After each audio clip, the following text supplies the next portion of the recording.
quorum? If you have any leftover, No. I know we need another one. For the vote on something. Oh, no, just the corner. Councilman Rowland, Present. Councilman Randall. Councilman Jones. Councilmember Williams. Councilmember Wallace. The meeting's already started, Ms. Brown. and your point is? If you speak up again, you're gonna be asked to be put out.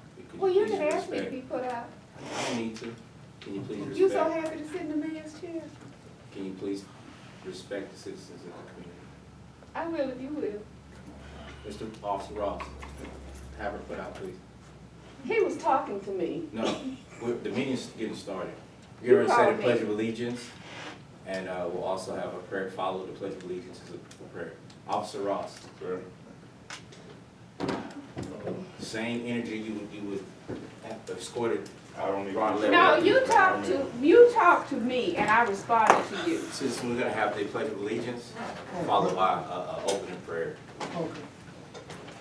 First, I pledge allegiance. United States of America. And to the republic for which it stands, one nation, under God, indivisible, with liberty and justice for all. So I'm trying to figure Would out why I'm anybody, being why put are you out. still talking? Officer Ross, please have her put out. She can escorted sit by out. me. Why am I being No, put out? Officer Ross. Why am I being put out? Good. No, he called me. He called me by my name, and I And I responded to what asked he you said. to be quiet while we were getting the meeting You started. called me by my Officer name. Ross. You're supposed to hit the gavel and say the meeting is We've now. already done that when we certified the But you quorum. didn't. Officer Ross, All right, good. I've asked you 5 times. I don't and she's care how still many talking. times you've asked me, let me deal with the situation now. I realize that you wanted to go. I'm doing it now. That power done gone to his Yes. head. He's sitting in the Okay. mayor's seat, and his power done gone to his I head. understand that. That's why you can't give immature people any kind of power, because they don't know how to handle it. It goes to their head. Thank you, ma'am. No, you're not welcome, Thank you. jackass. Thank you, ma'am. Have a great one. I will, as long as I'm not around you. See, he's still talking, he's still engaging in the conversation with me. You see what I'm saying? I do, ma'am. Can't you come back in after 5 minutes? Ma'am, you don't have to worry about it. He's power tripping.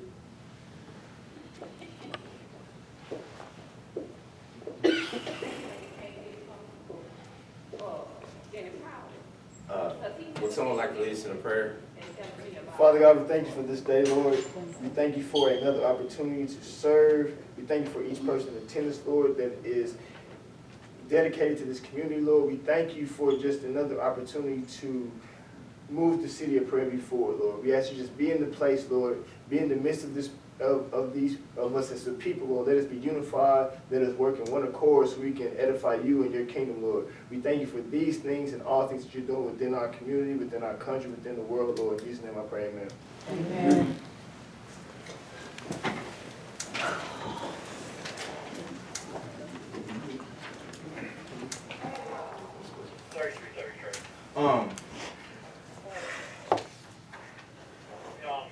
Mr.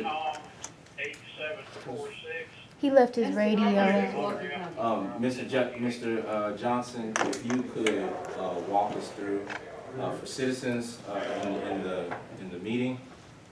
We have our city treasurer, Ms. Johnson, our city secretary, Ms. Bynum, and we have JJ, who is our bookkeeper. Mr. Johnson. okay. Good evening to Mayor Pro Tem, City Council members, City Secretary, City Treasurer, residents, and friends of the City of Prairie View. This is a workshop primarily introducing the budget, but our major purpose today is to discuss a potential property tax rate for the upcoming fiscal year that will be used in the formation of this particular budget. What I've given you is a package that does contain a proposed budget that we sit with department heads and with the mayor and put this together. For starters, if you look at page one will show each department and what's being proposed for each department from a budget standpoint, from both a revenue standpoint and expenditure standpoint. And this particular proposal is basically a zero budget in that the total funds that we're forecasting to be received in the current period will be expended in the current period. There is, at the current time, there is no use of reserve money for this projected for the upcoming fiscal period. Keep in mind that this is just a proposal right now. This is the first go way through it. And this particular proposal is subject to changes to be made as we disseminate it with the council going forward. And so if you look at it, from a revenue standpoint, the revenue forecasted is $4,759,100. And we show that we basically would expend $4,600,000, and the other $108,000 would go toward basically paying debt down for public works. The debt in general administration is in debt service. So that's where, when you look at debt service, that's where all your bond payments are and the payments on your police vehicles and your automobile that you have in general administration, the general administration, the red car. So that debt is paid out of debt service. But again, public works debt that is primarily borne by public works. Yes. So the debt that we're talking about as far as public works, are we talking about the water bill? No, yeah, the water bill will be, is incorporated in there. I'll get to that too. I'll get to that. So right now, on this one page, you're saying that we're not using the reserves. How much reserves will we have Well, the reserves will be whatever is in the bank at September 31st. to close? Right. That will come over. And we'll include that. See, the line is left blank here Mhm. because it would just be a projection right now, Mhm. but we will include those amounts when we complete the budget for the last budget meeting.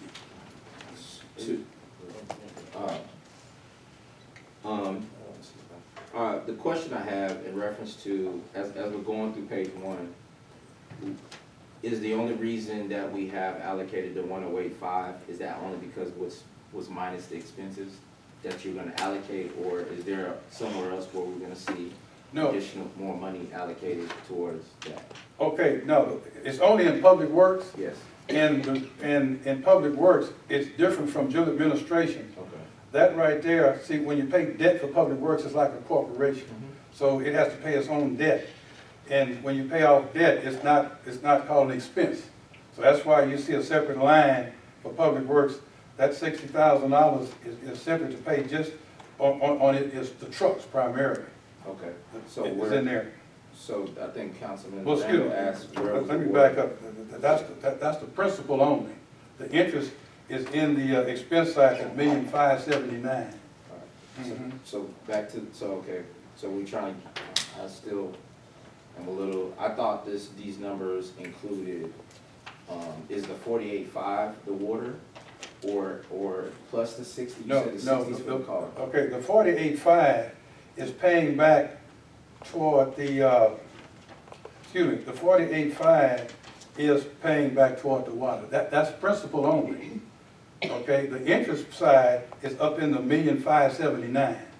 Okay, but that 48.5 does include, and I'll show you what the strategy is in here to address the water situation.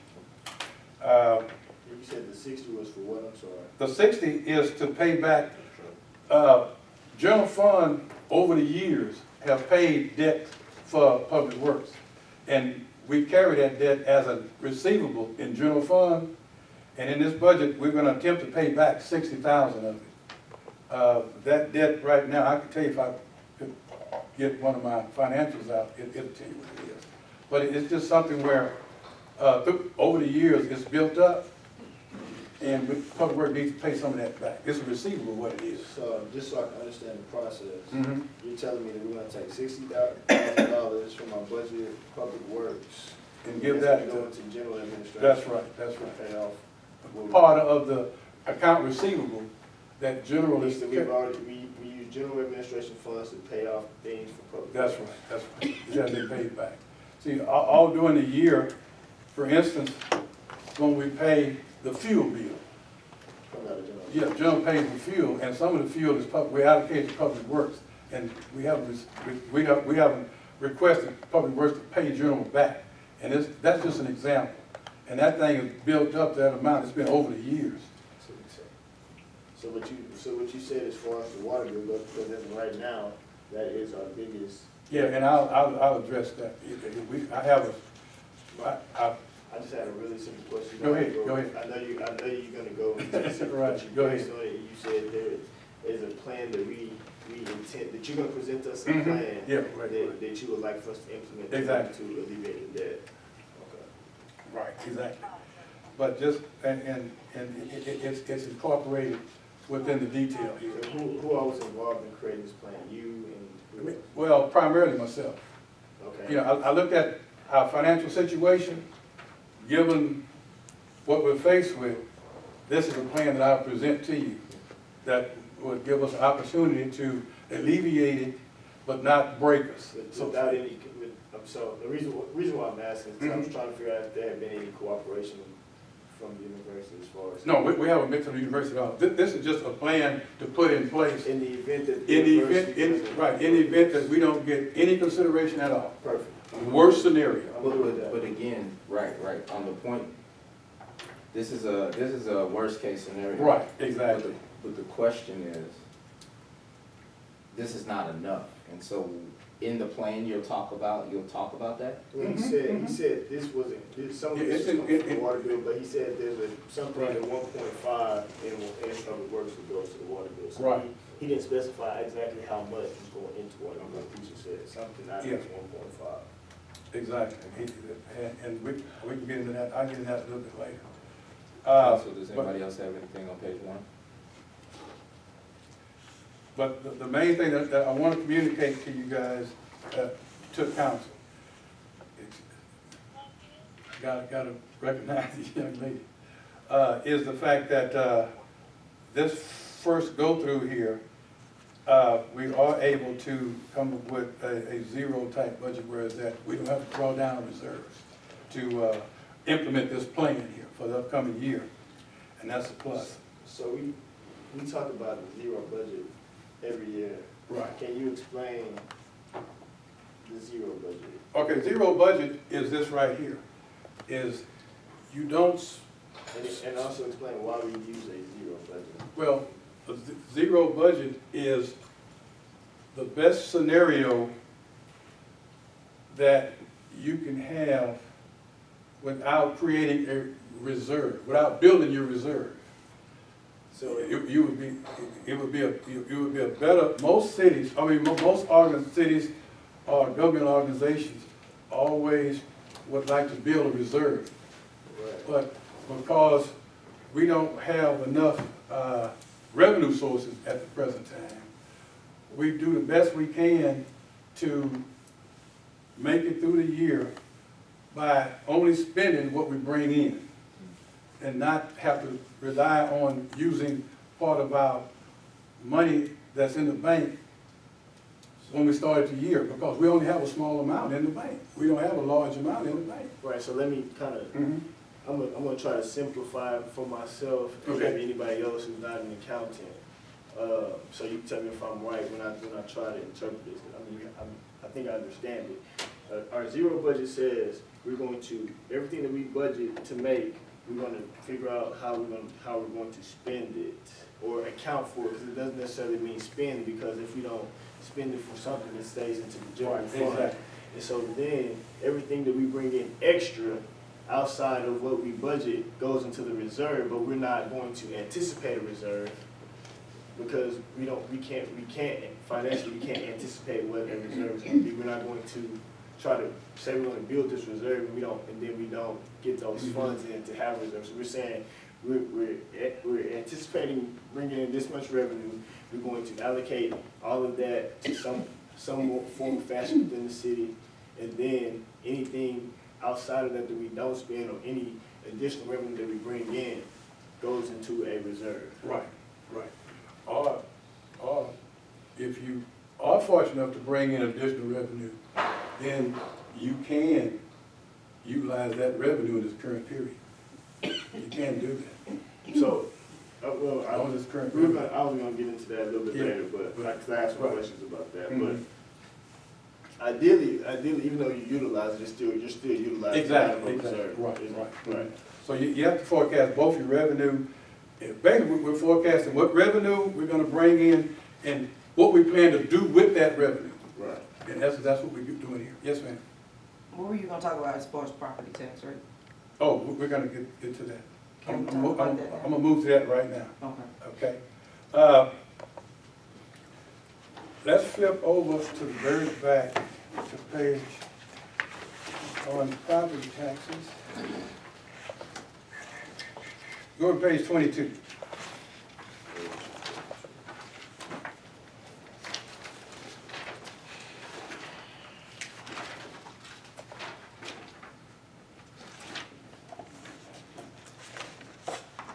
That's giving you your certified appraisal for 2019. The certified appraisal is $194,313,071. That's your taxable appraisal value. What's that figure, 194? Yeah, you see 194,313? Yeah. And it shows you above it what it consists of. Total land, 1,014,000. Excuse me, 114 million.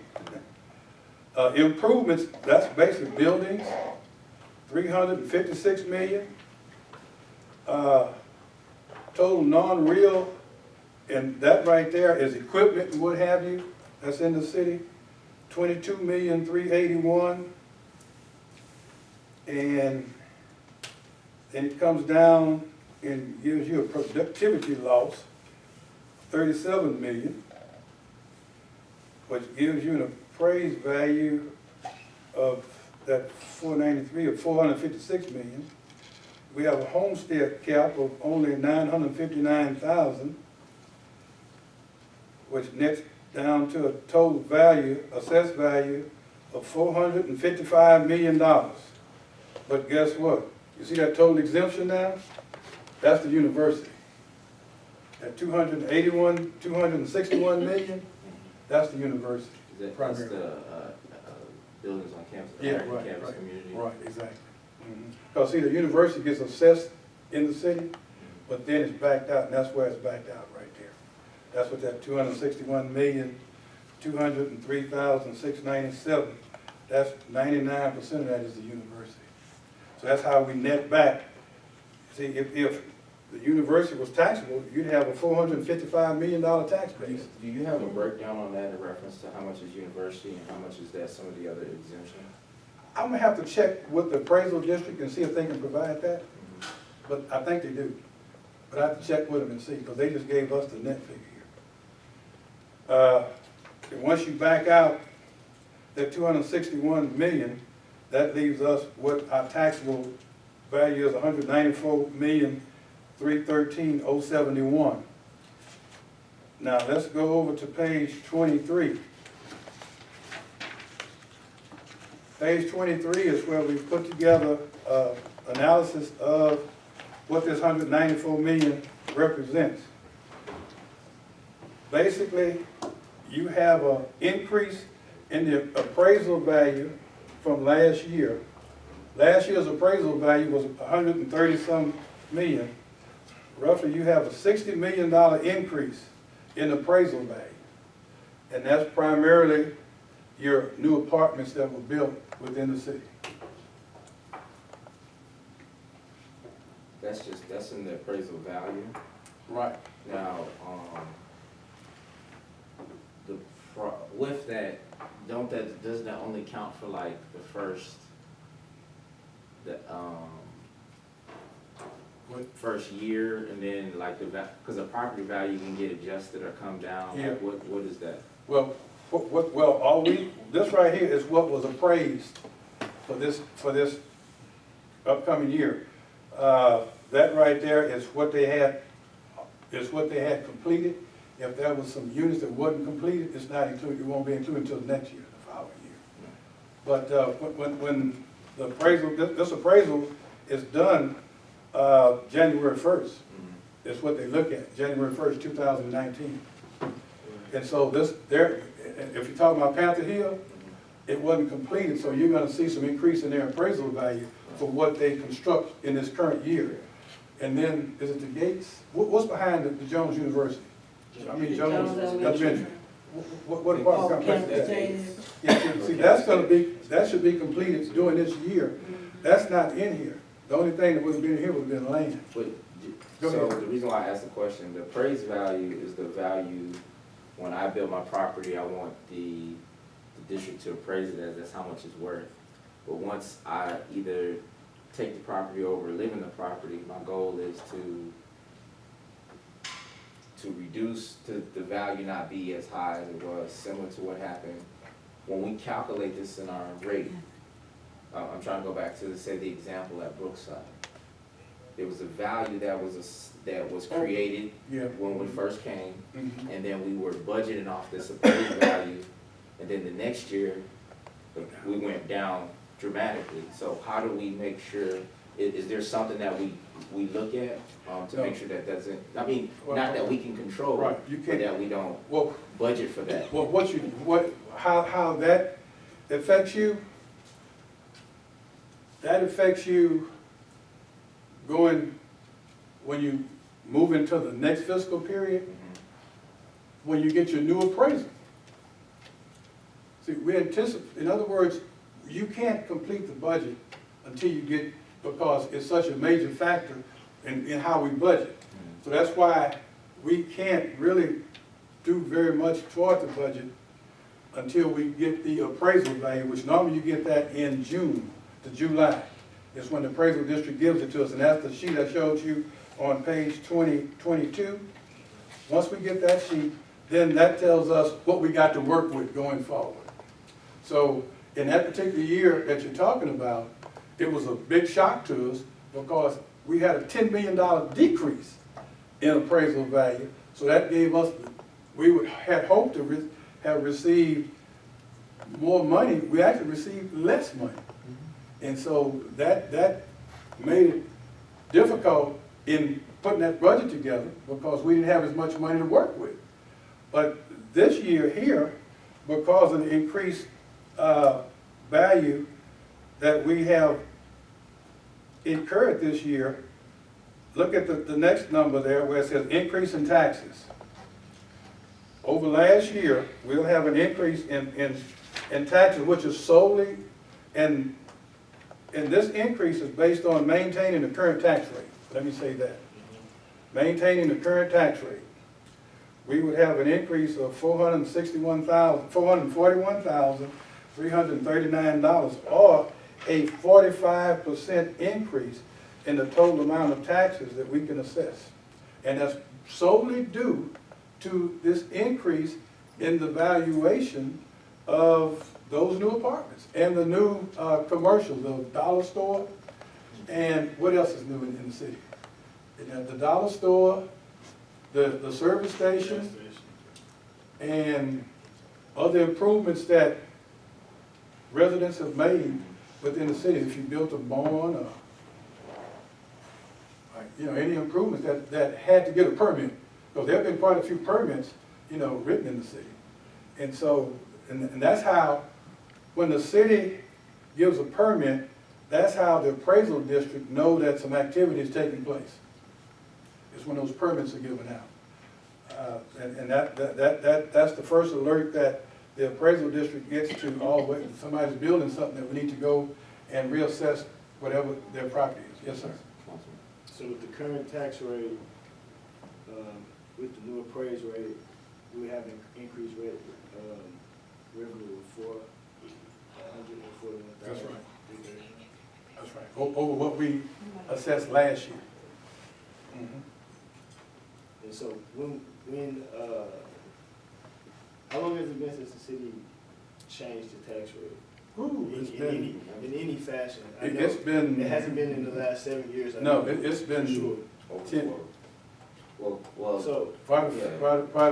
a few years. so it segues me into my next statement Mhm. / request, because this is something that we've talked about in the past, but I'm going to task you with a little bit more specific of a assignment, as you will, that I would like. I think that would be beneficial for council, because we've always talked about the ultimate goal is to be able to get to the point where the city can lower the tax rate. Right, that's always been the ultimate goal, is how do we take some of the pressure off of the citizens who are basically funding how this city's funded, right? But we have yet to put together an actual tangible plan, say 3 year, 5 year, whatever plan that says. And I've asked this same specific question over the last couple of years: what is the dollar amount that we have to make off of other forms of revenue to where it'll balance out to when we start deciding to try to lower tax rates and those kind of things. And so I don't expect you to have that answer for me today, but I would like for you to kind of put a plan or like an overview together for, right now we're this percentage of our revenue comes from property tax. This percentage comes from sales tax and franchise tax and those things. So how much of a dollar amount do we need from those other revenue sources? Right, to before reduce property tax. we can start balancing out. I can do that, we can do that. We'll put something together.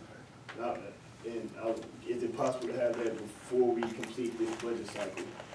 Because we've talked about it over the past couple of years, and so, but we've never developed, or we've never put together a tangible plan we can actually say in the next budget cycle that we're this much closer. So when people ask, we can say, this is our goal for a revenue source outside of property tax. You get what I'm saying? So one, Yes, sir.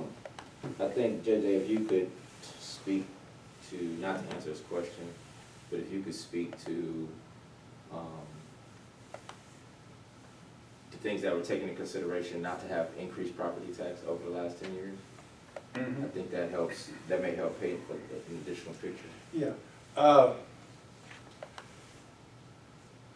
What the strategy that the council has basically taken over the past 10 years is to do its best it can to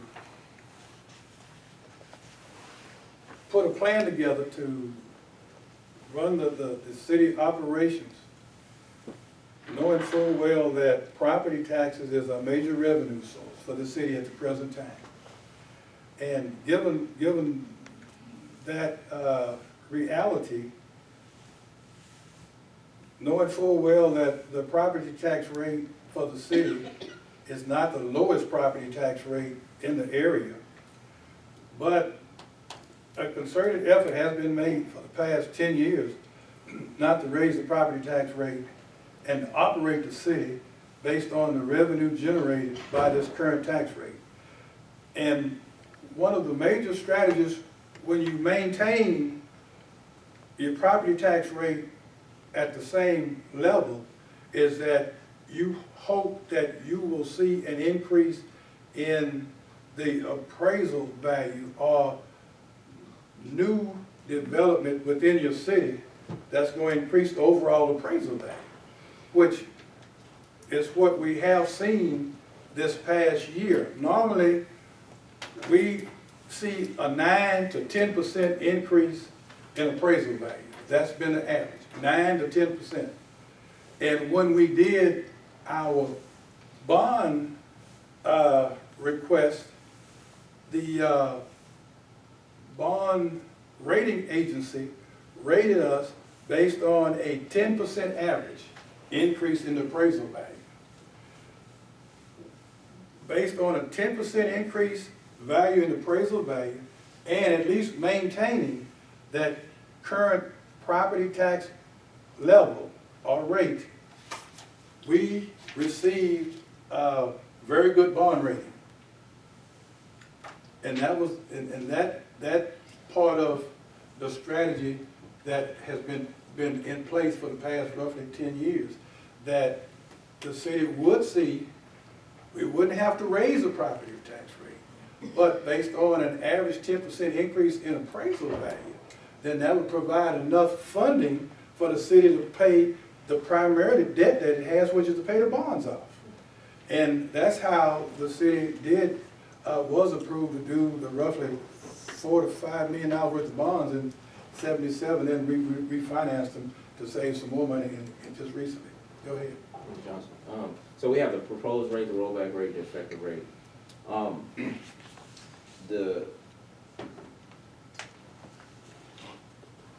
In this current budget, I know at the last city council meeting, we talked about the impact of SB 2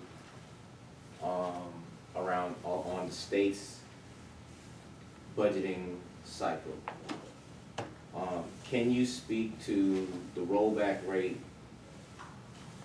And if we either have to go to the rollback, well, what the rollback rate and the impact if we don't set. So if we kept the rate as is, that means this next year in 2020, that would be the rate we would have, and the max we could increase is 3.5.